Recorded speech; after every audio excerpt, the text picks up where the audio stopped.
In this option, we changed it. We put it here because the plumbing is closer to here, so you'll save a few thousand by doing it like this. I actually have to put my foot down sometimes on bad ideas, even though it's going against what the client is specifically requesting, because we're going based off of the goals. Instead of having it in 5 to 8 weeks, we had it in like 13 weeks and Oh, delayed massive opening delay. for ceramic.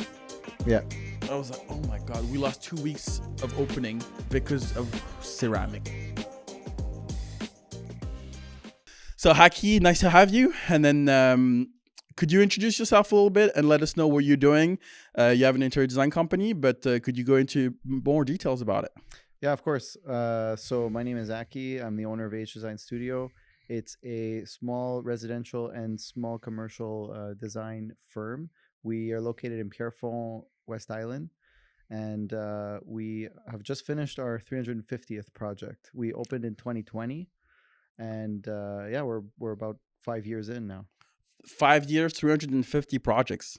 Yeah, we include everything. So even like the small bathrooms and like the laundry rooms, we count that. I mean, that's still experience though. So you have to still like deal with customers and understand their specific needs and everything. So that makes sense. It still counts. It was still a project. Yeah. And you say we, so you have like a team of how many? Yeah, so actually it started off as just me alone. And then my wife helped me a lot with marketing, Instagram, social media, whatever. And now we have, I have an assistant full time. She started in 2023. And once in a while we have stagiaires that come and work with us as well. Oh, okay, so that's pretty cool. So it's you, your wife, and your assistants, and then some interns from time to time. Exactly, yeah. Okay, yeah. And then you said 2020. Did you start because of COVID? Yeah, funny enough, I was working for an architect before, and we shut down temporarily, and I had nothing to do. I was bored, so I made a website, posted on Facebook groups, and as people know in the construction industry, COVID was an explosion of renovations because people were stuck home and they all were like, I need to change my house. Yeah. So that's what got you into it. That's what got you the little boost from the beginning. And then I guess money was free, I guess, back then for mortgage, for loans and everything. So technically, yeah, the interest rates were so low, so people took advantage and they just renovated their homes. And I think it was we got lucky in that sense because it was a real jump start. So when COVID was kind of ramping down, my previous employer was like, we're ready to start again, and I was like, I'm so sorry, I'm swamped. I have so many clients. My apologies. Yeah. So basically, when you started because you were bored, I guess, because of COVID. There's nothing to do, and they stopped. And did you actually expect it to grow to the extent it has grown now? When I started, it was really just a shot in the dark, and luckily the circumstances allowed me to take that risk because the risk was pretty minimal. But no, I didn't expect to be where I am today. I'm very grateful and I'm very lucky. Okay, and you were saying you also have a showroom in your offices now. Yes. So, like I said, I started off, working from home. Then I got a small commercial space, an office, and then I realized that as I was going to showrooms with my clients, because interior designers, we have to source materials, so we have to find where we buy the tiles, the cabinets, the countertops, the handles. And I was meeting with clients at multiple showrooms throughout Montreal, and that was very time consuming, and just I found it inefficient. And I had this kind of vision that we could bring all the materials in one place and have meetings where we could just look at everything in one stop shop. So we then got a showroom in 2022. Yeah, it was in the end of 2022 we got a showroom. And in 2024, we expanded the showroom. So now it's like triple the size. So we house every finishing material you would probably need for any renovation. Okay, that's pretty cool. Well, since we already jumped into like what you do and what a designer does, could you get into more of a definition of interior designers? Like, what do you do and why are you needed in a construction project? Oh, for sure. So imagine doing a renovation and it's complete, and then you realizing, oh, what if we did this? What if we put the room this way? Or we could have gained so much storage if we rotated the bathroom like this. Interior designers pause before you start a very expensive project like a renovation and plan ahead. So our job is to make sure all the critical decisions and the small decisions, the details, have all been thought of, and everything you're doing, everything you're investing, the money you're putting into your project is money well spent. So Mm-hmm. that's what we're here for. We're here for the planning to make sure that we're using up the square footage properly and that we're making intentional decisions, both functionally and aesthetically. Okay, so basically, you plan the project so that clients avoid easily avoidable mistakes and their money doesn't go to waste. That's exactly it. Yeah, you said it better. Okay, okay, and because I have also heard people understand like confusing decorating versus interior design. Yes. Could you like explain to us what the difference is and why interior design is a different trade or business as decorating? Yeah, that's a common misconception. So there's a very key difference between decorators and designers. Um, and one way I like to explain it is take your home and take the roof off and then flip it upside down. All the stuff that falls out is what the decorator helped you find. So the decorator will source furniture, decor, art, and the decorator is the cherry on top of a project. The decorator is what makes the house or the space feel totally complete, but everything before that, the tiles, the cabinets, the where you're going to position your walls, Mm-hmm. planning the plumbing and all of those technical things, somebody has to plan that too. So that's the interior designer. The interior designer does the fixed materials, and the decorator does the movable materials. Okay. And then okay, so let's try and put yourself into the your customer's shoes, let's say.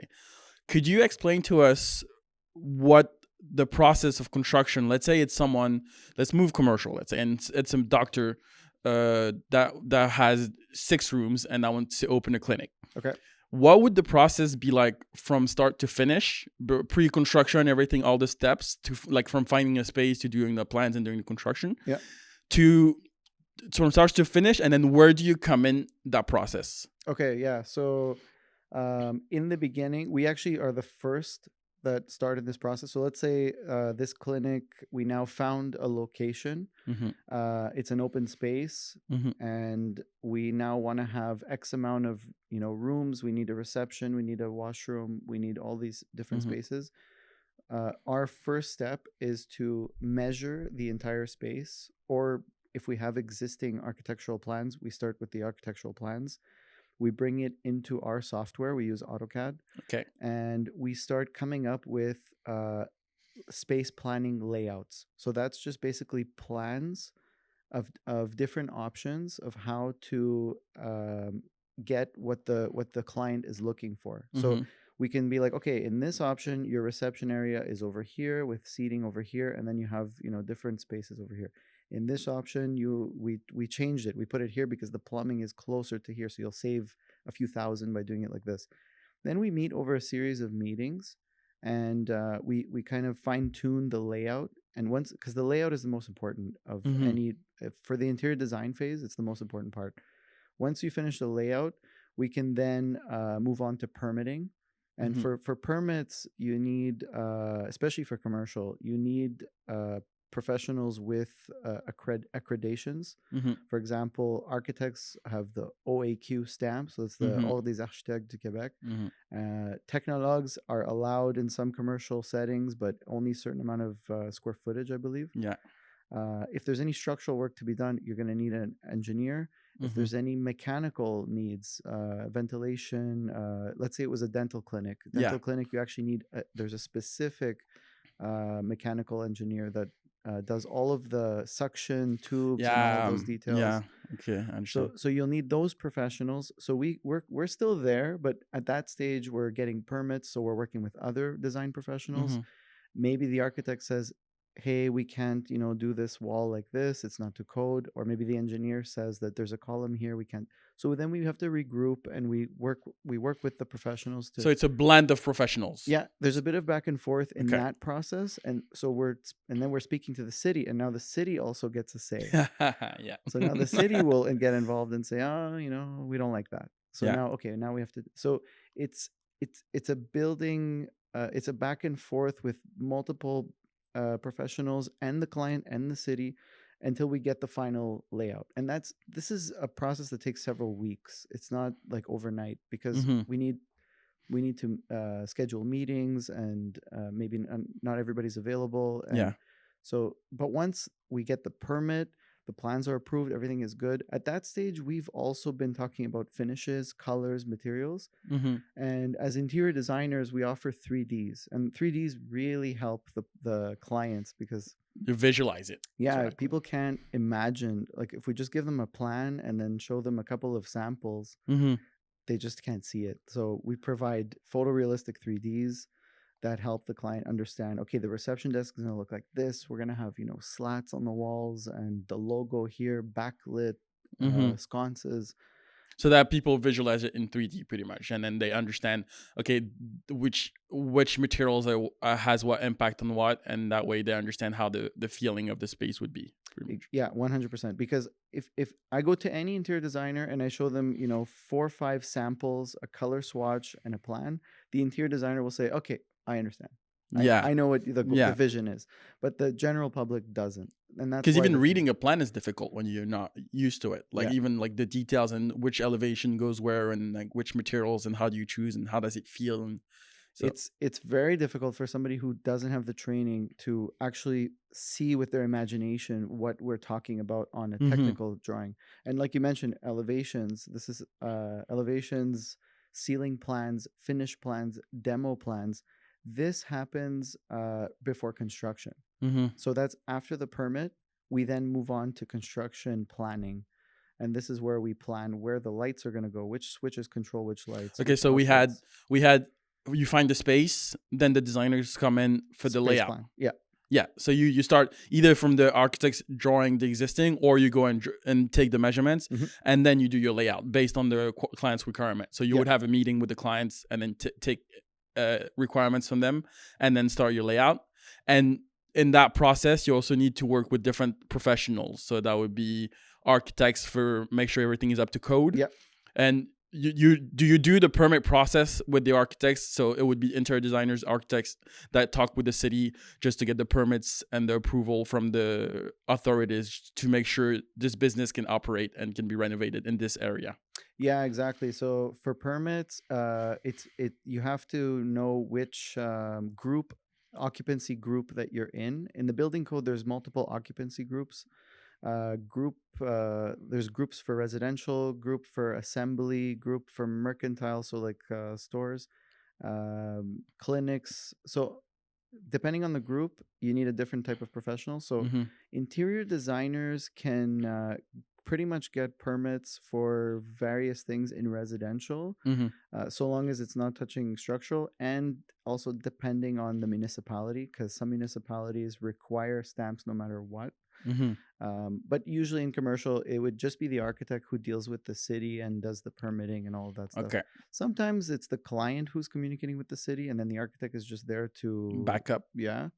But sometimes the architect will take on that responsibility of working as a proxy for the Yeah. client. Yeah, because I mean, dealing with the city, like at least the architects, it's also better to have like an architect that knows the borough, Yeah. so that way it's just smoother and it accelerates the process because he knows already what's going to be asked of him, and he just 100%. moves forward quicker. Yeah, yeah, and the client doesn't fully understand what the city's asking for sometimes, so Yeah. things get lost in translation, and that can delay the process. So Yeah. it is best to have your architect representing you and going to the city and getting the feedback. Mhm. I mean, when I say go to the city, usually it's all done by email. But Yeah. yeah. And okay, so we had our interior designer and architect that were together, permits and making sure yeah. everything's up to code. Architect, interior designer determines like the layout and the finishes and the elevations and all that you need to buy that doesn't fall off the house pretty much when you flip it upside down. Exactly. And then you have the other professional, the engineers. So could you describe like the types of engineers you would need to work with and why you would potentially need them? Yeah, for sure. So let's say you're, like I said before, if it was like a dental clinic and there was specific mechanical details that needed to be planned for, you would have a mechanical engineer that specializes in that to actually explain to the contractor where each pipe is going to go, and duct and ventilation Mhm. and exhaust and all these very, very technical things, they would actually create drawings for that specifically, Mm-hmm. so that when it's time for those professionals like to actually do the work, they can follow these engineer plans. So that's mechanical.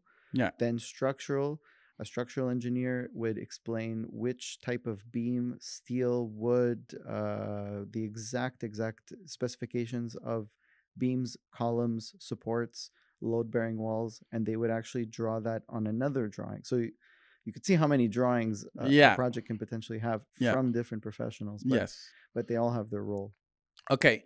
So I would want to go back to the drawings once we have gone through the construction process, because Yep. I think it's difficult for clients or people to understand what each of the drawings and each of the professional is for when they don't have like the vision of, okay, this, you start with demolition, then you start with roughing, and then you Yeah. have. So could you describe like the construction process? Let's say now you have your permits, you have your plans ready for construction, like they're emitted for construction, Yeah. issued for construction. Then once we're there, what does the construction process look like? So always step one is demolition. Any walls that are, to be demolished will be taken out. Any ceilings or walls or floors or whatever material. So demo starts first, and then right after demolition, it would be framing. Mm-hmm. So you would bring it, if it's wood construction, it would be the carpenters who come in. I believe it's the carpenters who do this, the steel or I call aluminum them frames. interior system guys. Interior system, yeah. Yeah. Okay, yeah. In commercial, you'll often use metal Yeah, metal studs, stud. Yeah, exactly. and so that would come in next. And then before we close any walls, we need to pass all of our electrical. Yeah. So electricians would come next, and plumbers around the same time too. Mm-hmm. All the hot and cold water supplies, all the drains, all of that will be passed while everything is open. Mm-hmm. And once that's done, then we can move on to closing up the walls. So drywall, plaster, the floors also would need Yeah. to go in after that, and then we start doing the finishes. So then we could do any millwork. Yeah. Um, Millwork, what does that mean? Millwork is like a cabinetry. Okay. So like anything that's like a reception desk, Yeah. for example, or maybe inside of a doctor's examining room, they would have maybe like a little cabinetry with a small sink, and Mm-hmm. so yeah. Okay, so if we go back through the process, you're saying demolition. So that's a plan that, like, how do they know what to demolish? Is that you who does the plan? Is that another professional? Oh yeah, good question. So yeah, we would create a demolition plan, and what that plan looks like is it's the existing plan in light, in fine print. If you want, you could send me like examples of projects, and I'll highlight them, put them on Okay, the. nice. Yeah. So a demolition plan is basically like the existing space, and then dotted lines of where we're taking out walls. Yeah. So we're clearly mapping out what's going to be taken out and what's going to stay. Mm-hmm. And at this stage, you could also need the involvement of a structural engineer. Yeah, because you don't want to take out a wall that's holding the roof. So Yeah. so if ever there's demolition happening where potentially structure, and that's also like the contractor will also, with their experience, will determine if something needs an engineer to verify. Yeah, so the contractor with the experience should be able to be like, this wall looks load bearing, Yeah. so you might need a structural engineer if you want to do something to that wall. Yeah, and even if it's not, it's better to just have an engineer look at it. You Yeah. pay for his or her Just time peace to of come. mind. Yeah. That way we're sure that we can take this wall out. Okay, so we've done now that we've done the demolition, you've seen the framing. So that's another plan from you or from? Yeah, so the framing, there's going to be basically a partition plan. Partition plan is basically the plan of where the walls are going to go Mm-hmm. and what types of walls. And usually for interior designers, we're only going to do interior walls. Yes. There's nothing fancy or different like block walls or exterior walls. I mean, unless we're doing an extension. Yeah. But we'll usually just do the studs with the drywall, and we'll have those on a plan, and the systems Interior systems. interior Yeah. systems guys or the carpenters, if we're doing wood, are going to follow the measurements of those walls Yeah. and put in that'll be basically the layout that, remember I spoke Yeah, before the about. first plan that matters most. Yeah, so that's the most critical. So as long as we follow the layout, then everything else is a lot easier. Okay. And then I also had something I see that we see obviously very often in these plans is that because I have clients that needs, let's say it's a doctor, it's a psychiatrist, or it's a dentist, you still need like privacy. Yeah. So in those plans, do you also put like the wall compositions? What does that wall composition mean? Oh yeah, that's true. So in the partition plan, we would then also indicate with different symbols what walls are composed of different of what composition they are. So what assembly basically. And if we need insulation, we would then show that this wall it's hatched differently on the Yeah. plan. So it looks different visually, and then there's a symbol that you can it leads you to a legend, and there's Yeah. going to be a wall legend where it breaks down the different compositions of walls. Okay, so if I bring it back all overall again, so now that we've done the plans with the permits, we're into construction. We're doing demolition now. Then once we're done with the demolitions, we're doing the framing. Yeah. Once we're done with the framing, we move on to the rough ends. So now the rough ends, that brings in other professionals other than you. Yeah. So that would be so if you could explain, because you've explained like the mechanical engineer and the structural engineer. So now, since we're in the construction phase, could you explain to them so that people can visually understand what those two do and how they're involved in the process?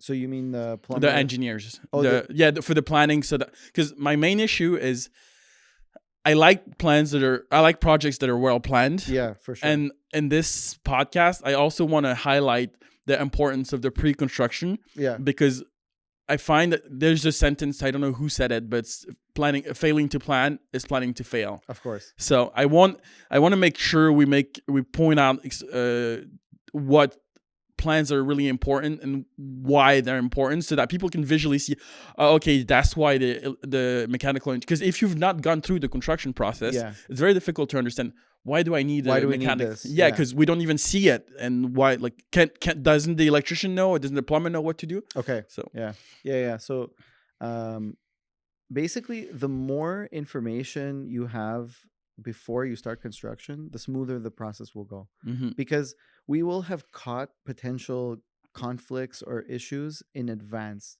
and in a really large scale, this is done through BIM models, which is building information models, and that means that multiple professionals, different engineers, architects, and designers are all on the same digital platform, and they could all coordinate what's happening where. For example, if there's a duct in the way of my wall display, it's not going to work. So now the mechanical engineer passed a duct where I wanted to do like this nice arch shelving unit, and it doesn't work anymore because there's a duct there. Yeah. So we can now catch that in advance and then say, oh, okay, we need to put a duct here. So now we need to plan another place for this, arch shelving unit. Because there could be lots of conflicts between different professionals. Exactly, because the space needs ventilation, so no choice. The space needs to be the roof needs to be supported, so we need columns. Yeah. And then we need to respect the building code. So the architect is going to say, hey, listen, this hallway is not to code. We need it to be this wide. Yeah. So once all these professionals have put their requirements, the interior designer can adapt and find solutions before the problem ever occurred. And that's why you need the more planning, the better, because you will catch mistakes before they happen. So basically, you drop 50% of your budget in planning. The more the better. But actually, this is talking about budget. A question I have often is, how do you approach when clients, like, how do you not draw something that the client can't afford? For example, let's say a client comes to you but has $200,000 in budget, but the project that they have in mind is at least $600,000. How do you catch that early on so that the client knows, okay, I have this amount of budget, and I think with this budget, it's worthwhile to go with you and start the planning process, because there's no point in starting the planning process if you can't build it afterwards. Oh yeah, 100%. We always ask for budget right off the bat in the beginning of when we're asking for the requirements, like, what do you want in this space? What is your goals out of this project? We ask, what's your budget? It's very important, because if they give us a number that makes no sense, we will be the deliverer of bad news and tell them, listen, it's not going to happen. But if their budget is within reason, we then can work with it, and we could say, okay, great, that budget is enough to handle a project like this. And again, we're not providing estimates, we're not providing quotes. We are the interior designers. We're basing our knowledge of cost based on our past projects we've done. Yeah. So we'll be like, okay, you want to do a 500 square foot extension. There's a project we did that was similar, and that was about 150,000 for just the extension. So Yes. okay, your budget is like 220. We could work with that, because that gives us enough room for all the interior stuff, the finishes, and all those details. Yes. So Okay. so we'll gauge based on our experience of past projects, but it's going to be up to the contractor to really break down those costs and Mhm. explain exactly what it'll be. And I was thinking, is there a percentage of the budget that you tell them to allow to the planning process? Like, is there a typical percentage, or is it just project specific based on the requirements of a client? Yeah, I mean, that's interesting. I mean, it gets to percentages in more in larger scale projects, because everything is much more structured. In residential and small commercial, not really. But I would say that it's like between 5 to 20%, which is a huge range, but it really depends on the scale of the project. I And the think amount of details and the amount of back and forth that has to be done. I guess Yeah. the complexity of the project. I think for really large scale projects, the percentage of planning, like cost to going towards planning, gets higher, because more professionals are involved and there's more detail involved. But that percentage that you're paying is mitigating so many potential lost funds due to Like change mistakes. orders and Exactly. yeah. Yeah. So Yeah. you're increasing your percentage of investment of planning on larger scale projects, but you're reducing wasted funds. Yeah. So in the end, I think it balances out. But let's say you're just doing I don't even think it balances out. I think it's like and I feel like in my head, investing $5,000 into planning could save you up to 50 grand or even more yeah, in more, like execution projects. So I don't like, as a general contractor, now it's easy for me to be like, you need the planning. But that's the reason why we're doing this podcast as well, because I need people to understand that they need to invest money in their planning process. Yeah. Because it creates a lot of friction for us on the construction team to work, because then we have to make decisions on site. It causes stress. Everybody is stressed out because now money is gone, and then you have a lease that you've signed that money is going to come out of, or then you're going to extend your project 2, 3, 4, 5 months because no plans have been done. So that's why I like to have designers on, and that's why we invited you on, because we want to make people, like, it's so crucial to do the plans. And anyways, we get the point, we got it. But so that's exactly it. It really saves headache, stress, and cost, because those decisions are gonna have to be made either way. So might as well just do them while you're not stressed out, while you're just on paper and you can make changes and you haven't committed to anything yet. Well, that's it. And our philosophy at our studio is really to explore every possibility in terms of the layout. We'll even throw ideas that we didn't even talk about with the client, just in case, just to show them that, hey, you could also do this. Mm-hmm. And just because we want to we want to eliminate all possible options and make sure that we pick the right one.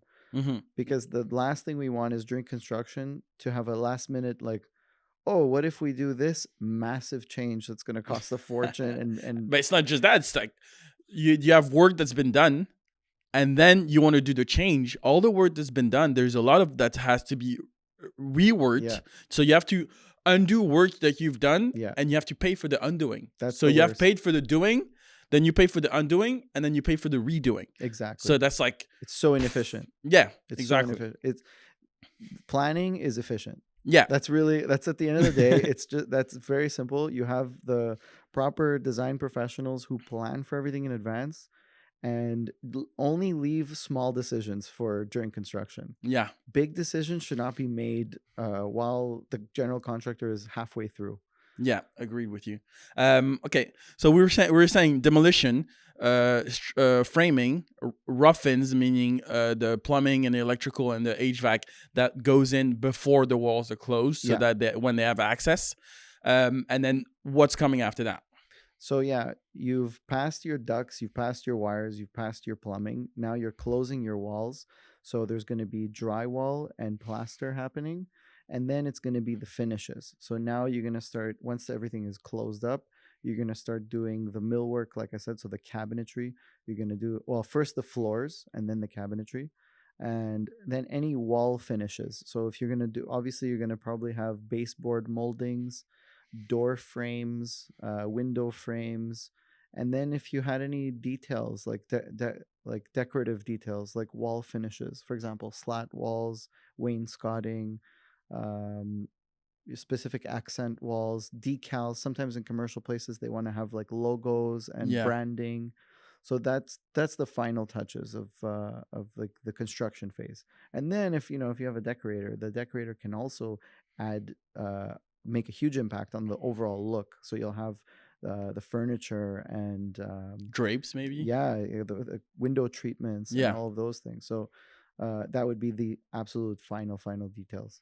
and at which steps of those that we've described would you recommend to have the client walk through the project and make sure everything is up to their expectation, so that we don't have to do rework if we Oh yeah. forgot something, or maybe like they walk in, and once you walk in, at least the walls are open, so you have ideas. Maybe you could input these ideas early on. So which steps of this process would you recommend clients come into the project and visit and get ideas from there? Yeah, I think right after framing. Framing is like it's now or never. Yeah. Because at least it's only studs that were put up. So if ever there's any last minute, okay, never mind, we changed our mind. We want one less office and we want to open for the natural light. Hmm. As an example, I would do a detailed walkthrough during framing, and then maybe one more time after drywall, because it's also hard to imagine the space. I mean, not for designers, but for the clients, it might be harder to imagine the space. But you get a better sense of the space once the walls are framed. Yeah. Like right after demolition, there's this weird illusion that your space all of a sudden got smaller, Yeah, I know. even though it technically is more open now. Hmm. All of a sudden you feel Your like it room got looks smaller, and yeah. everything feels weird a little bit. It's a weird. Even it happens to me too, where I get in and I get a little panic. I'm like, oh no, is it smaller than I thought? But I had the same thing, the yeah, same gut feeling. You get in there, you're like, even what happened to me is like you draw up your carpenter draws up, or interior system guys, they draw up the floor lines on the floor so that and they know yeah, where, and you walk in and you're like, Jesus. it's so small. Yeah, are we sure this is gonna work? And then you put up the framing, you're like, oh, actually, maybe we Yeah. did have. And you were mentioning the millwork, and I had the questions for you. Who draws up the millwork? Is it like custom, or would you go custom? Would you go IKEA? Would you just buy something, I don't know, from marketplace? How do you approach that with clients? Yeah, I mean that totally depends on the budget, but and what you're trying to build. If you're doing something that it doesn't exist with prefab cabinetry like IKEA or other prefab, then you have to go custom. And if it's custom, usually it's the cabinet maker who will make shop drawings of that, but they'll base it off of the interior designer's vision. Mm-hmm. So we always draw the millwork, but then if there's little details like what type of hinge and slides and Yeah. details, they'll take care of that stuff. But the interior designer is our job is to have make sure that the overall vision is being respected. So if you're doing custom, we will come up with an idea, and then the millwork guy might have some suggestions, and then we can fine tune it that way. And would you bring the millwork guy early on the project, Oh or yeah, before demo. yeah? Yeah. So it's like a planning team that you bring in as well during the and. So there's also two different ways to deliver projects. I mean, two. There's more, but the two we like to work in is design build or design bid build. So from my definition would be design build is you go to a general contractor and he handles all the professionals, and so architect, interior designers, and you just have one point of contact, and it's delivered by one team, like one structured team. And then design bid build, that's the client hires his professional, so it goes directly to you, directly to the architect, directly to the engineers, and then they go to the GC, general contractor. My question to you is, do you see any advantages or disadvantages to either of the approaches? If you work with design build, it tends to be a little more of a team effort because everybody's kind of coordinating among one internal dialogue. So when you have one point of contact, everybody is communicating to this person, and that person speaks to the client. So if ever somebody, if ever there was an oversight or an error, which happens, we're all human. If you make a mistake, the internal team will communicate amongst themselves, and instead of pointing fingers of who made what mistake, the internal team will figure it out and solve it. If you did the opposite, where you have design and then separate builder, there's more risk of whose fault is this error that was made? Was it the drawing that was wrong, or was it built wrong? And there may be some potential conflict, but not always. I mean, I think we're in the industry, we all get it, and we all sort of like understand that things there's always problems in construction. There's always mistakes. There's always delays. There's always road bumps. So maybe not just plan at all then. Yeah, exactly. Yeah. No, I'm kidding. But you're always gonna hit these potential issues, and if I think the key is that if everybody's very transparent and communicates a lot with the client, that will reduce issues. But I think off the bat, you get a design build team, and you'll automatically have that those problems resolved within the team. Yeah. Rather than just saying, "Oh, it's not my fault." Yeah, it's this guy's fault. It's so it's like design bid build is more of a heavy on management for the client, pretty much. Yeah, especially when you encounter a road bump where you speak to your project manager and the project manager goes, "Oh yeah, that's not my fault." Then it can get challenging for the client because the client doesn't know whose fault it is. Yeah, like who do I speak to, and then how do you even challenge him? Unless I have experience in construction, design build is usually a better way to go. It's just safer for somebody who has no experience in construction. You get a turnkey team, and you don't have to. But in that case, because the issue with the turnkey team is, how do you compare? How do you make sure your contractor is not ripping you off? Oh, well, I mean, you have to compare quotes. Yeah. So you still do go to three different other GCs to make sure that the price. Yeah. I mean, I know it's annoying for contractors to prepare estimates. It takes a lot of time, a lot of planning, a lot of thinking, and then they don't get the job. But it's part of the game. You bid and see what happens, but it would be smart on the client to get at least a second opinion and compare the prices. Okay, I understand. So now we've done the whole process of from design to construction.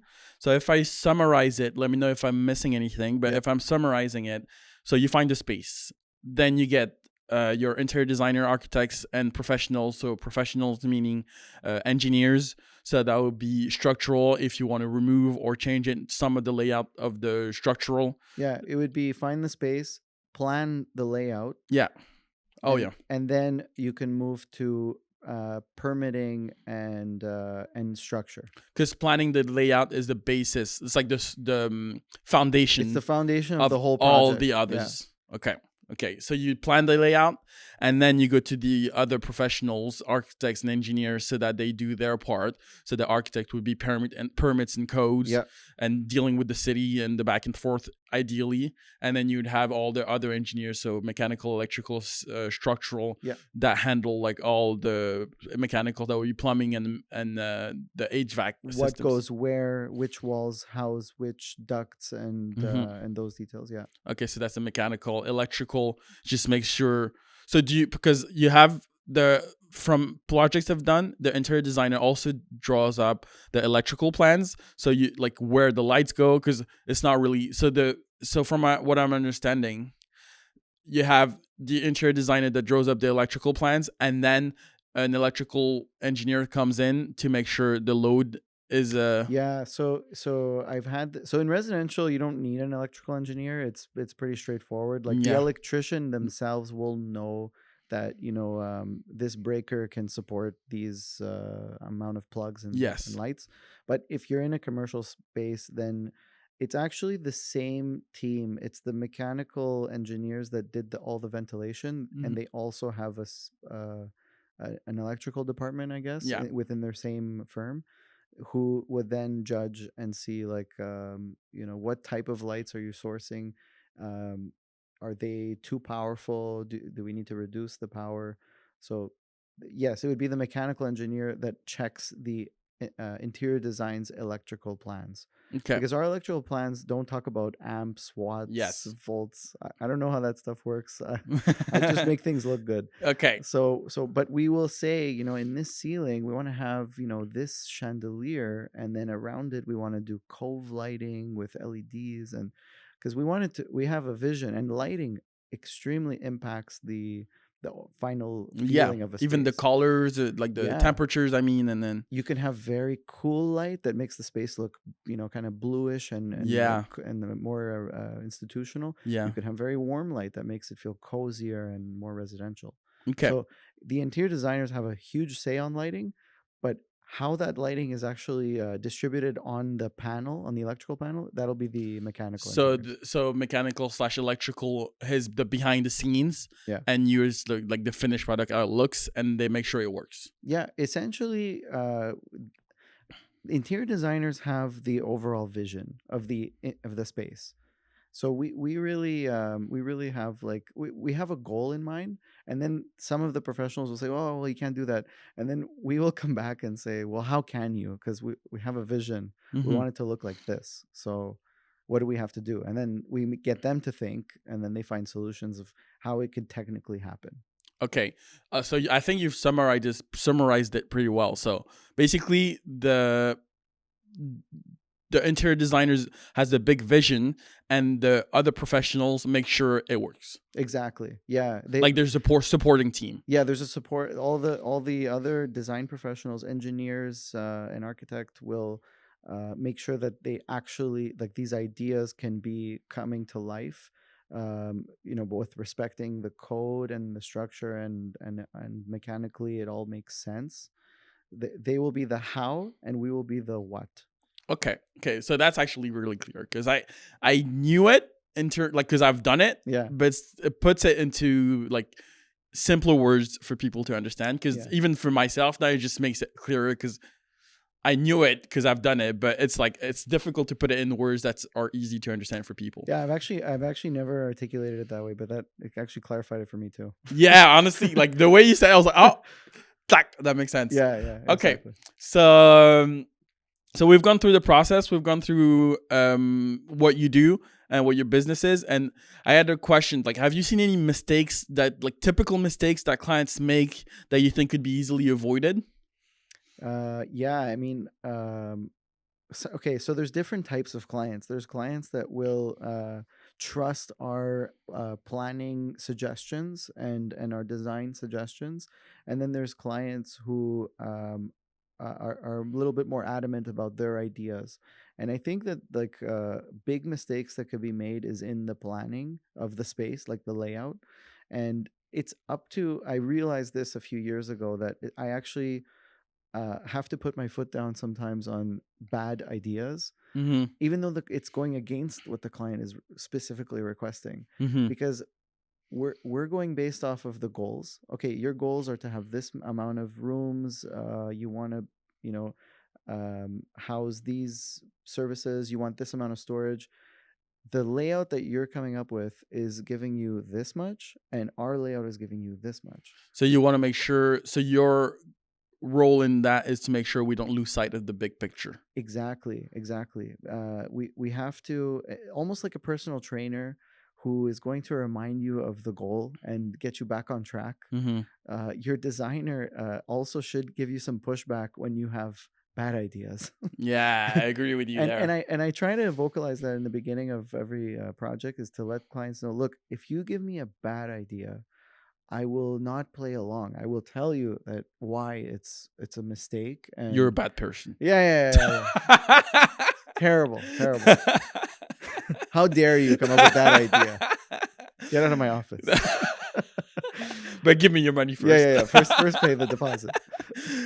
That's funny. Okay. Yeah. No, but it's true. Like because I used to be like, oh, okay, like it's your project, so we'll do whatever you want, no problem. And then I realized, no, actually they're actually paying me to guide them for the feedback and catch the mistakes. Yes. So the designer should not listen to the client blindly. They should be like, okay, what's the goal? Okay, we're steering off track of the goal. Let's get back to the goal. Okay, that's a good way to put it as well. And then, do you have any other example, like other mistakes that could be that you've seen clients make? Like, for example, I had one. We were doing a hotel, and we had issues with the planning process, and we had a big budget, and the client didn't really want to. I really had a hard time explaining how and why the plans are as important. That's actually the reason why I'm so insistent on plans. Yeah. Because had I taken that project, I would have gone bankrupt because of the planning, because of a toilet. Like, it's 20 rooms, or I don't know, however maybe 30. I don't know. Yeah. You have one toilet type that you choose could make an enormous difference. Oh yeah. Maybe one is 200, maybe one in the thousands, times 20, times 30. It's like you've already blown past one decision. Yeah, just that one single. Because it's so multiplied. Because on a project of that scale, that one decision, it's times. Yeah, exactly. So have you seen other, like, this is a non-planning mistake, like refusing to plan mistake, obviously. Yeah. But even during the planning process, like, maybe, I don't know, have you ever seen like client not wanting to go too far into planning, maybe stopping at a certain point, they're like, oh no, I'm good. And then, but they needed extra planning, but they just didn't want to pay for the hours? Yeah, it's interesting because like we've had clients who were like, okay, we're good, and we're like halfway done. We didn't even do the construction drawings, and we have a symbol on our plans that says "pas pour construction." Yes. Because in the past, if ever like we didn't finish our design phase, and things were sort of were starting to be built, and then they didn't work because there was a measurement error or whatever. Then the client's like, hey, well, there's an error, but we didn't finish we had to, because we do final measurements as well. And then we put together elevations. So I think a mistake is kind of stopping the design short. Like, if you're already designing, let's finish the design. I think it's worth it. And what I mean by finish is let the designers produce the working drawings, which is the construction drawings. Yeah. Because there's details, like if you're doing a bathroom and you're going to do sconces on either side of a mirror, the electrician's going to want to know, where is that junction box going? Is it 60 inches off the ground? Is it 68? It makes a huge difference. And just that where you didn't have that planned in advance, and if the electrician just puts it wherever he feels like it, and now the mirror that you bought doesn't fit anymore, it just snowballs into such a mistake. So again, I'm reiterating, failure to plan is kind of like the biggest mistake. But I don't know what else can possibly. But taking that sconce mistake, for example, I've like the thing that people have to understand is also that let's say the electrician puts it wherever he feels like putting it. Maybe you have like a 2D floor plan, but you don't have the elevations. Yeah. Then maybe you have here but maybe the electricians put it too low, so Yes. it looks off or awkward with the mirror, not what you had in mind, not what the client had in mind. But maybe the electrician didn't even know what mirrors you wanted to put it in the first place. So if had you given him an elevation, that mistake wouldn't have happened. But let's say now that mistake has happened. I'm gonna explain like what the consequences of that are when you want to fix it. Because let's say you fix it, they're too low. Yeah. Now you have the electrician to remove this. He has to open the wall, Yes. then move it back up, then reinstall his stuff. But before he can reinstall it, you need to bring back the plastic guy. That takes three coats. Yep. So you have 24 hours between coats, then painting, and then so you've already lost Just to 3 move the days. lights. Yeah. 3 days just to move the lights up. So, and that's so you have to pay for the time. You already have to pay for the time the electrician misinstalled it, because it's not his fault, because he didn't have any measurements. He didn't have heights. He just had widths. Exactly. So you have to pay him for repairing the mistake because he didn't have the proper information. Yeah. Then you have to pay the plastic guy to come back. Then you have to pay the painter to come back. And then you have to repay the electrician to reinstall the finishes, because you have to remove him to redo all the plaster, all the painting. Yeah. So that's already like $2,000 gone right there. Just because you didn't do elevations. Exactly. Because an interior space is 3 dimensions, not 2. Mm-hmm. And a plan is 2 dimensions. It's length and width. Mm-hmm. But you need the height. Exactly. Especially for details that are going into the wall that require professionals like electricians. You need to position these things on the final drawings. Yeah. And that's what elevations are for. Elevations are to give the whole picture before construction begins. Well, I had another example that came up to mind. Like, let's say you were talking about millwork. You guys do the millwork plans, but let's say the client's like, I'll deal with it myself, or I'll just order IKEA. Yeah, but the issue is if you don't put them on the plans, how, like, we need to put backing in there for, let's say you have wall mounted things. Like, how do you know as the designer where to put the backing if the client doesn't want to continue to design past the layout, let's say? Like, now as a builder, I didn't know there would be backing. There would be like wall-mounted furniture. Right. So now I didn't put backing in. Or I didn't know there would be a TV, so I didn't put backing in. So now I have to open the wall and then... Yeah, exactly. If you're doing a massive floating cabinetry piece, it needs to be supported. Mm-hmm. So that's why if we already planned for this before demo and before framing and before everything, the contractor is aware that, okay, this is going to be a substantial amount of weight anchored to the wall. Yeah.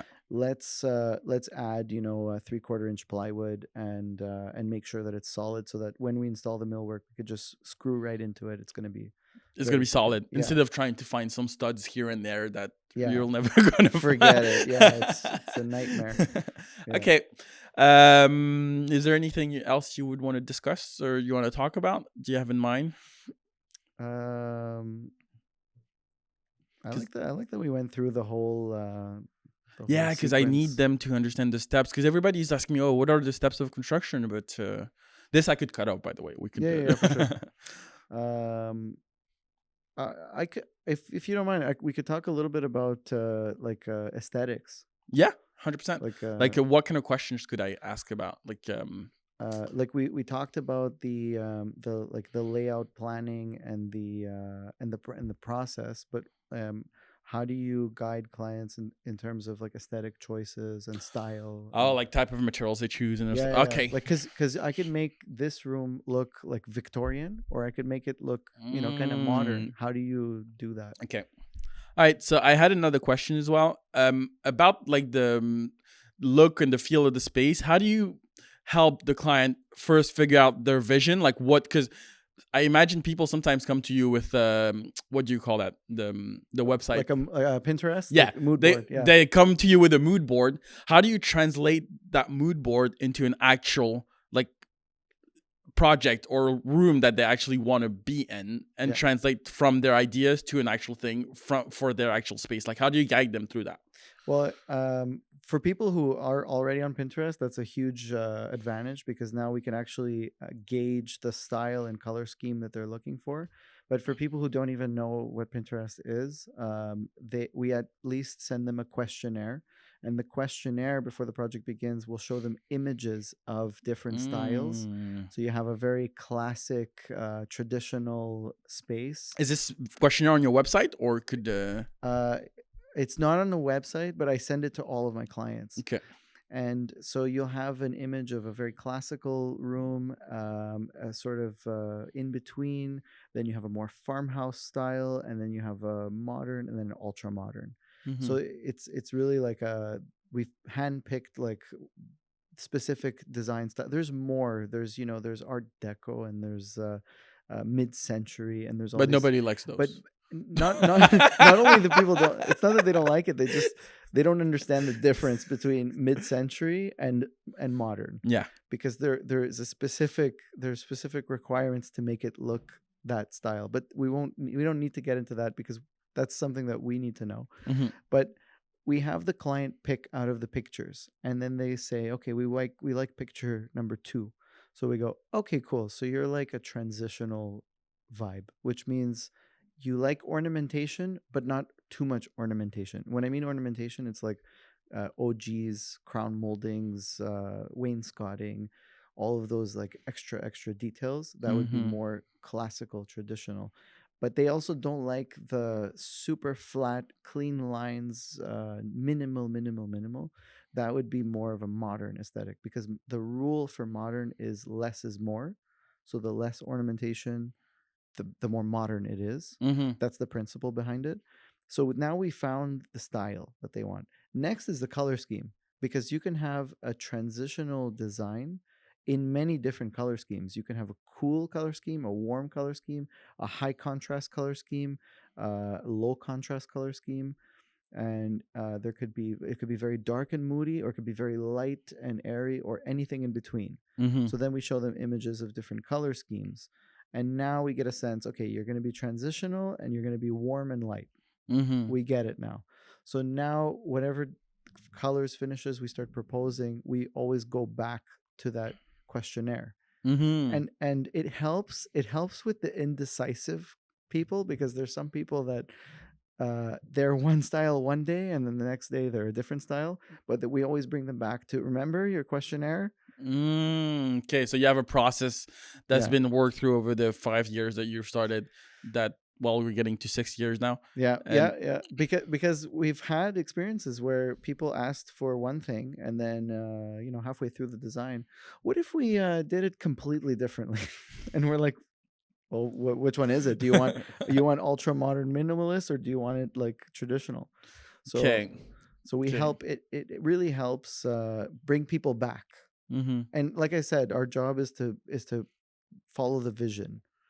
Well, we've actually just mentioned a little bit of your process because we've talked about the whole process, Yeah. but more specifically the design process. Yes. What does it look like? Okay, so design process is step 1, questionnaire, like I just mentioned. So client fills out and tells us their requirements, including their budget, including the allocation of square footage, what needs to go where, their style, color scheme, all those details. We get that information, and then we start space planning. Space planning is first. We meet over a series of video calls, one, maybe two, sometimes even 3 video calls, to hone in on the final layout. After that, we kind of branch off. So 2 things are happening at once. The client is in the process of getting permits with all the other design professionals, and our team is working on 3Ds. So we are taking the layout that we created, and we're producing it in 3D renderings, which helps the client go, that's what it looks like with that wall there. Never mind, can we actually open it up? So the Okay. planning is also evolving while the permit is happening. So, but hopefully not too many changes Yeah, are. that's what I was gonna say because then your layout changes. Exactly. But at least we're catching this in advance. Yeah, So if we make a layout change, I'd rather it's happening in the planning in phase. the planning phase. Yeah. Yeah. So 3Ds are happening, and usually like 1 or 2 revisions are needed for the 3Ds, and then the client is like, okay, we love it, everything is great. So now what the 3Ds do is they give us 3 dimension, but also color and style. So me and my team, which is me and my assistant, we've come up with what finishes are going where, because our 3Ds are not just materials that we've come up with out of thin air. We're actually thinking of real products from our suppliers that we have. We have a library of suppliers who have different finishes. Like I said, ceramic, wall finishes, Well, that's what you cabinetry. have in your showroom. Yeah, and that's what we have in our showroom. Yeah. So we already thought of, okay, this is going to be from this company, that's going to be from that company, this is this specific tile, and it's respecting their style, it's respecting the color scheme, and we know where to find it.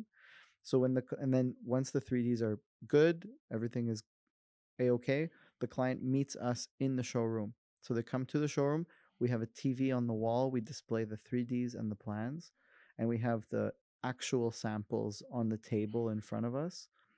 We have a nice coffee, we go over it, we show them what's going where, and that's the client's last chance to make Change any, stuff. okay, you know what, now that I see this tile in person, can we get something a little lighter or a little whatever Mm. different? But it's like minor changes. Yeah, 'Cause, ideally we try to like not do major changes at that point, and it shouldn't, because they like the 3Ds, so yeah, there shouldn't be too many changes. it's But just maybe like a texture thing, or yeah, maybe because like you have to see it in person. It's yeah, really hard to get the real color in a 3D.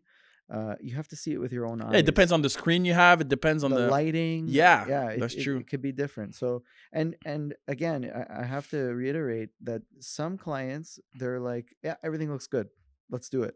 And then some clients will get very detailed and go through every single item and be like, okay, I need this to change, I need that, and that's okay. Everybody's different, and we're trying to make sure that everybody gets the chance to have their say throughout the whole process, so that they feel like they had some control over their Mm-hmm. space, even though Mm-hmm. ultimately, like, between you and me, we're kind of guiding them towards, because we want it to look this way. Yeah, yeah. But yeah, basically at that point, plans are done, 3Ds are done, the materials are all chosen, and we kind of support clients in placing orders for different materials. So Mm-hmm. we'll help them, like, we'll communicate with our suppliers and prepare the orders before construction. That's what I was gonna This is say. all happening at the same time as permits, by the way. Yeah, okay, that's what I was gonna say, because you have long lead items as well. That you probably another mistake you've probably seen is if they don't go through the whole process, then we don't know how long the materials take to come in. Oh yeah, that's a big mistake. That's actually a common mistake. People will underestimate the lead times, Mm-hmm. especially for millwork. That's one thing that takes 6 to 10 weeks Right, sometimes. and it's not just that, because it takes a long time, but it's also there's also the need of, we have to figure out we can't just change a layout like this, because you have planned your millwork in Yeah, consequence, and the millwork guy, depending on what piece of millwork they're doing, the furniture, like they'll need the walls to be done before they do yeah. their millwork, because it changes a little bit. It's from They when it's built come to when drywall's up. They come and remeasure and yeah, make sure that everything is going to work, yeah. and so that needs to happen at a good sequence of time, so that there's no delays. But clients will underestimate, and if they're ordering their own But even materials. builders do that Yeah, underestimate as well. yeah, I yeah. did it when I started out. I Oh, was for like, sure, for sure. it's easy. Or Yeah. even let's say it's your first project. A mistake I've made personally, first project, I didn't realize doors were taking so long to order. Yep. Doors. I was like, just Just buy order the doors. doors. But it's like you have to make the frame per like commercial. I'm talking about Yeah. mainly. It's like especially like metal frames and Mhm. all of that.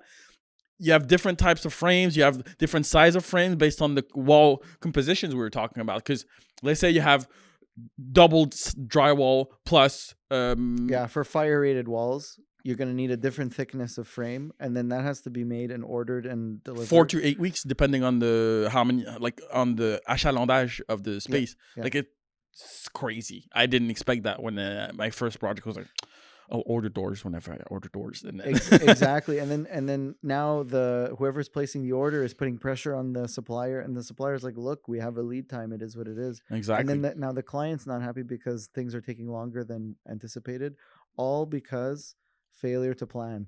So the sooner you place your orders with all your suppliers, the better.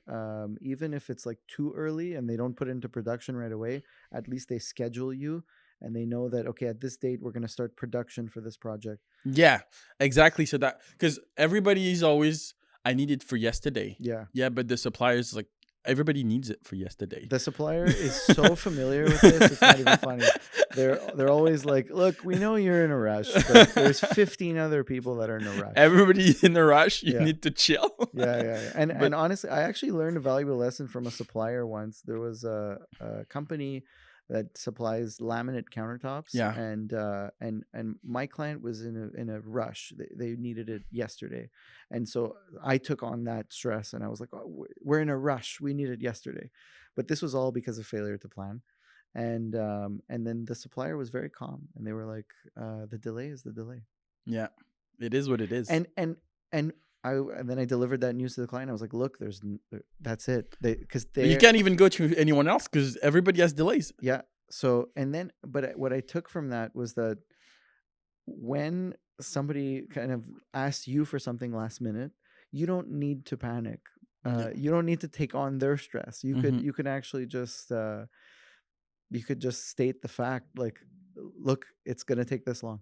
Yeah, because it 'Cause is that's it is what it is. Yeah. Nobody can work like, and there's also that. Yeah, I agree because I've had that happen to me, and you take on the stress for the client, and they're Because pushing. you feel their stress, Yeah. and you want to deliver, and you're so eager to make make sure that they're happy and they're taken care of. But if because we try to be as open, as transparent as possible with all of our clients, and we let them know that you need to order your materials by this date. Yeah. So we make that very clear, and if that doesn't happen, if they have a failure to confirm their orders by this date, and now it's during construction, and they're stressed about the order arriving on time, we've changed our mentality. We no longer take on that stress, because stress causes us or the contractor to rush things, and when you rush, that's 100% when mistakes happen. Yeah. I know So from experience. so like a client needs these tiles yesterday. Okay, we need this much square feet, but you didn't verify the square feet. Yeah, and then you're missing. Now you're missing. You're missing And it 100 square delayed foot, even more. and then the lead time was 5 weeks. So you were waiting 5 weeks for 100 square foot. Yeah. I had this issue on the project. It was a ceramic. It was some special like blue ceramic that the designer specified, but the client didn't pay the designer to finish the design. And we ordered the ceramic, but then the client was like, maybe I want more ceramic, because it was on the designs.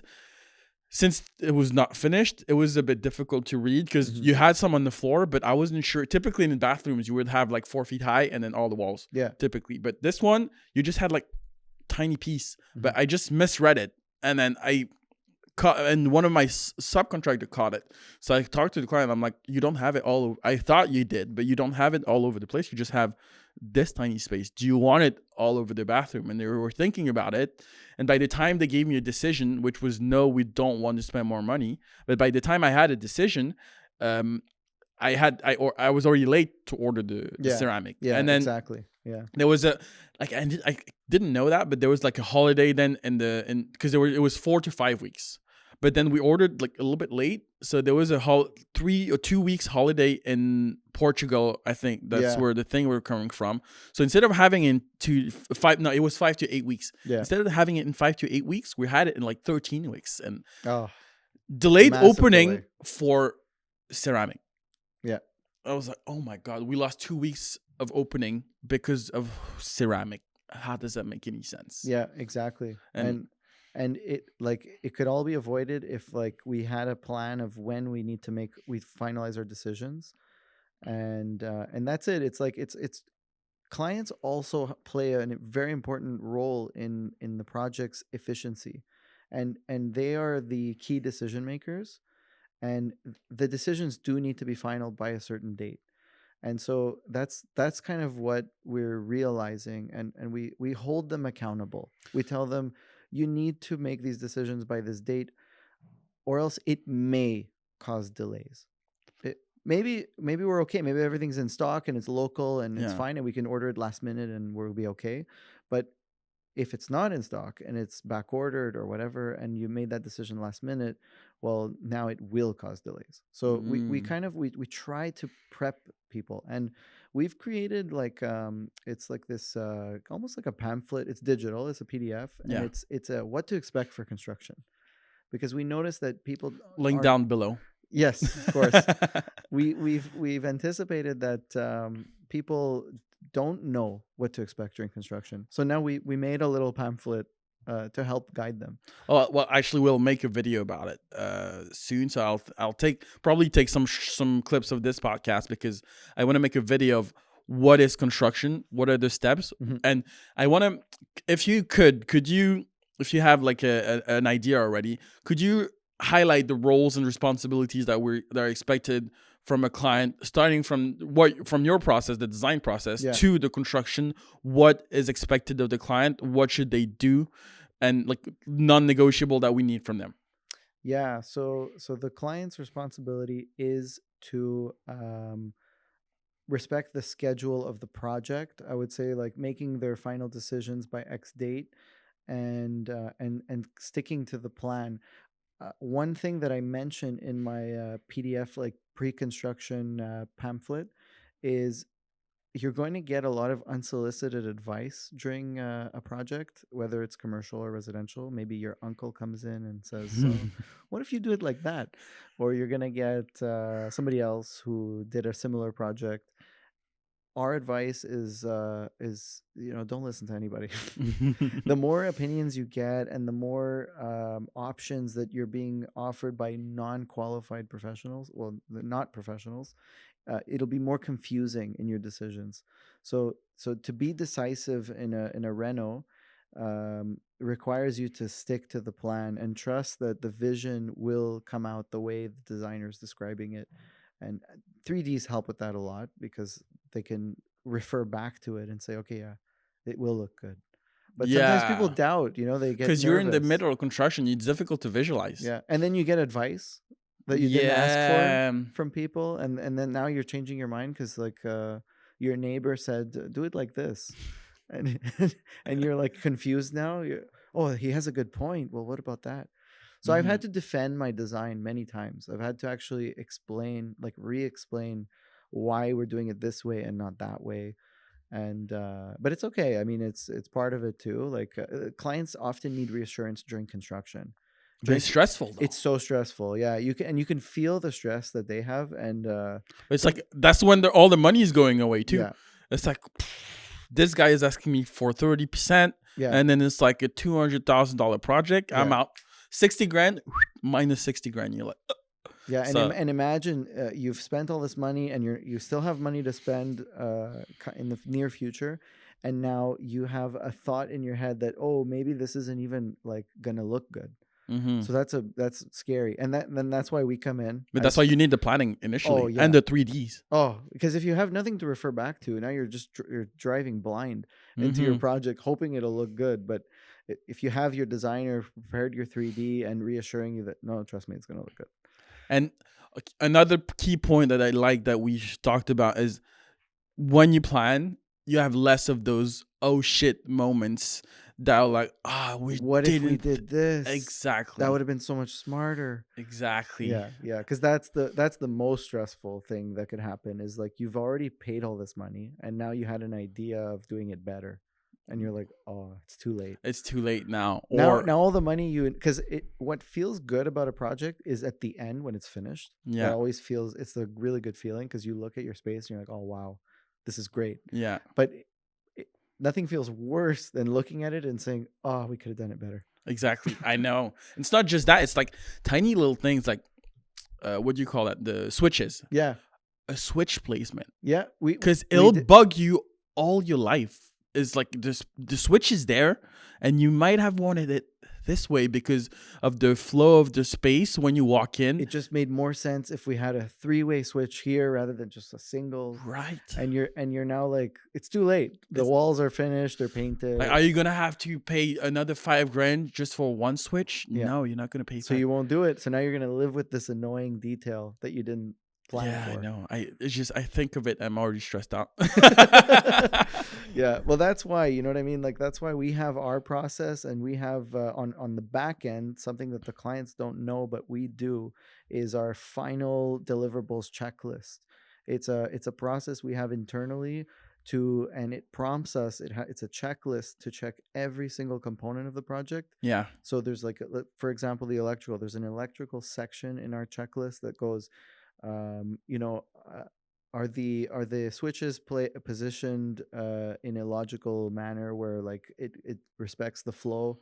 So as you're walking through a space, you have a switch to turn on the lights of the space you're about to enter. Did we allocate enough clearances? Did like it asks you all these details, like, and this is just something that we did for ourselves to remind us of everything that does need to be checked. Yeah, because you can't think of I everything. can't You think of have to do everything checks. You from have to memory. exactly. You have to do Impossible. list and checklist to make sure. Okay, every time I'm doing something, this has to be checked, and Yeah. it's that way. If it's in the list, my team, anyone I hire now, could just check it off. First of all, we don't forget things, and then like systems, basically. It's I'm all about systems. I love it too. It's the best. Yeah. Because you cannot rely on your memory. Construction is an industry where every project is unique.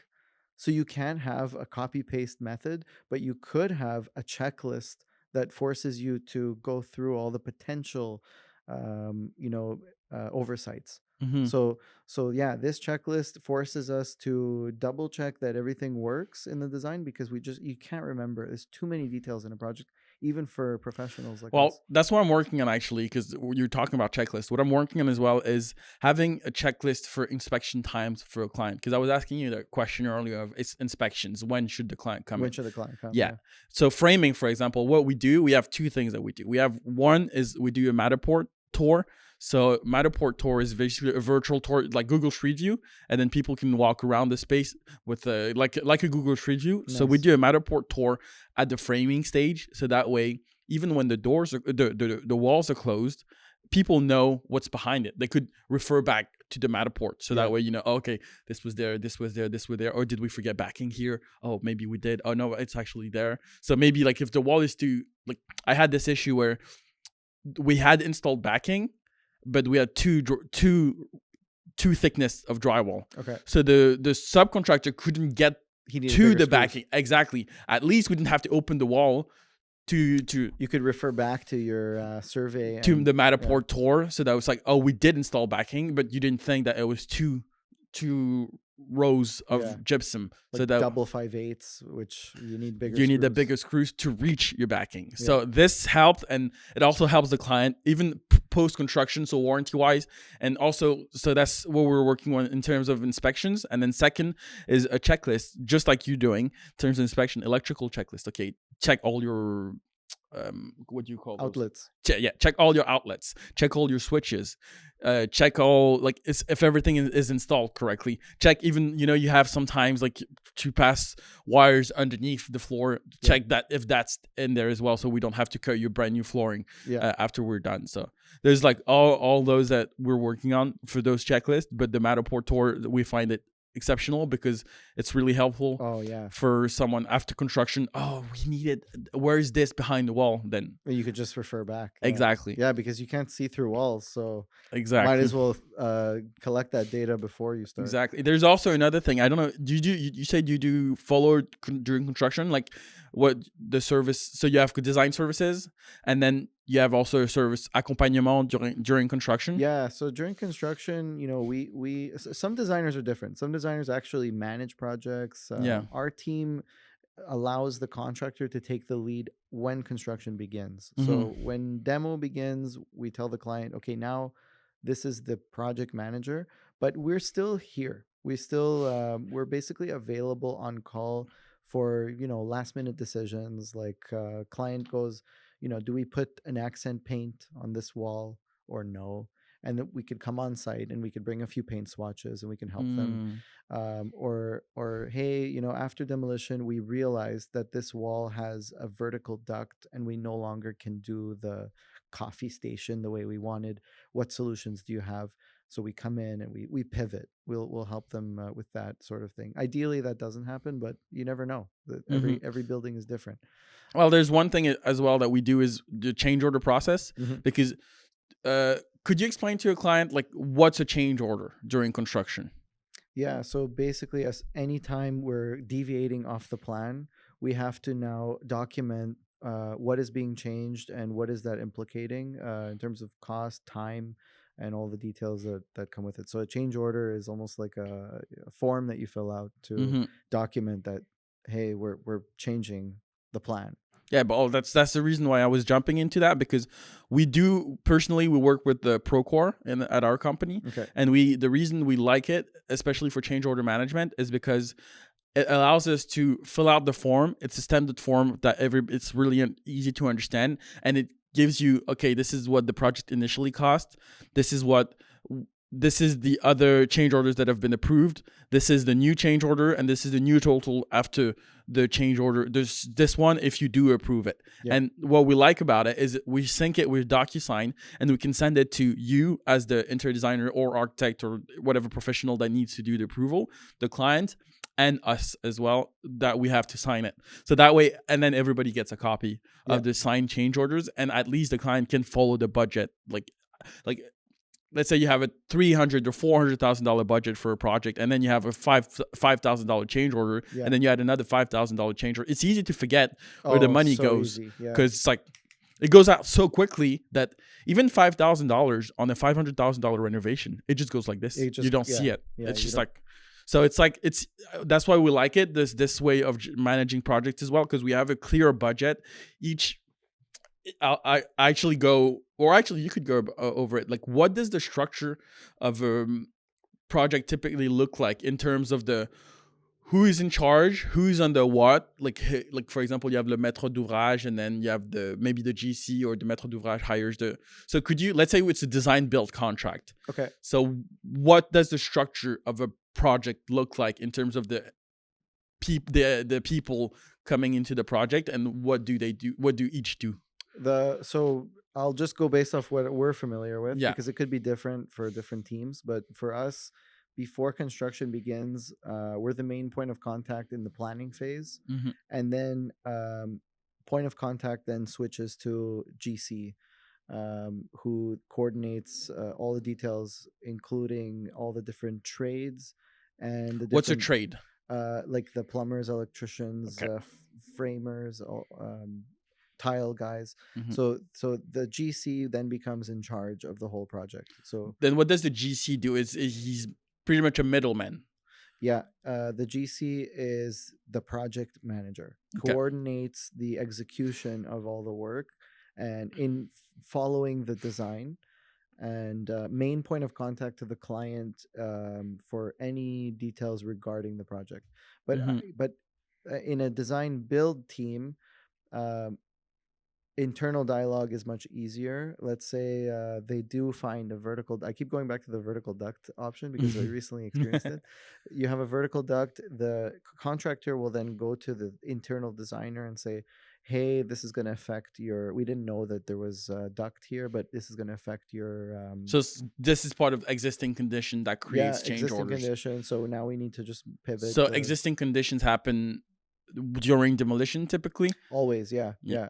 Demolition is where you find out the final Issues. any tweaks that need to be done to the That's why design. you're still available as well during the project, so especially when there's extensive demolition. Yeah. So that we could figure out. And do you approach, because it's also, how do you approach, let's say a client has a project and there's a lot of demolition to do.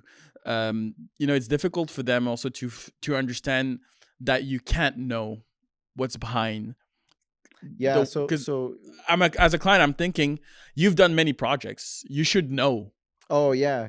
Well, I mean, even the contractor who's been doing it for 40 years still is like, I mean, was this house built in the 30s? Was this building built in 2005?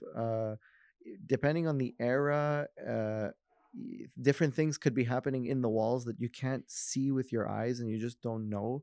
You don't know how the structure was made. Sometimes there was modifications over the years that had nothing to do with the existing plans of the building, and so now you're discovering things that were modified to the building over time. So it's impossible for anybody to know what's going on. But to put people at ease, uh, there's good predictions to make of what's structural, what's not, where the ventilation is passing, where the wall is probably clear.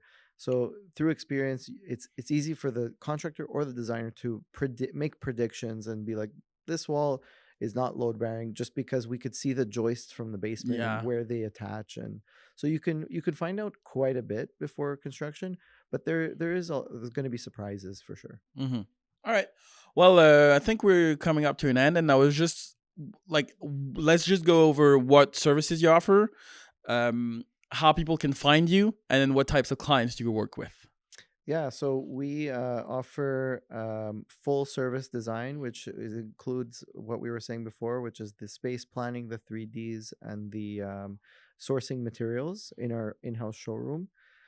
For a multitude of projects, we do, I would say, like 85 to 90% residential, but we do some small commercial projects like boutique cafes and retail stores, and we've done some clinics before too. Um, so we offer residential interior design services, commercial interior design services. We can also offer portions of the full service, which is, let's say, just space planning. Mm-hmm. So let's say you just want to do your basement and you just want to know where to put the walls. We can do that too. We could do permit applications. We offer a service of, but this would apply more to residential. Yes. So if somebody wants to change their facade and the city needs drawings so that they can provide a Ah, permit, yeah. Okay. we offer that as a service as well. And we also sell cabinetry. I forgot to mention that earlier, but we Mm-hmm. are dealers for prefab cabinets, Okay. mostly kitchen cabinets, but you can use the cabinets anywhere. You can use them for mudrooms or TV Mm-hmm. walls. But yeah, we also sell cabinets, and we also can do consults. We do paid consults as well. Let's say you just need advice. So I've had clients mid renos where they had no designer, and they're Mm. like, oh my god, we need a designer, but it's too late to do plans or anything. So Mm-hmm. we charge an hourly fee, and I'll come on site and guide the next decisions that the clients are stuck on and they don't know which direction to go. Mm-hmm. We can even do hourly at the showroom. Clients can book an appointment and just choose all the materials, and then that's it. So we can take the full service and break it down into parts, but we do packages. So we have kitchen design, bathroom design, basement design, permits, extensions, new build, and commercial. All right. Good. And then how can people reach you? Like what?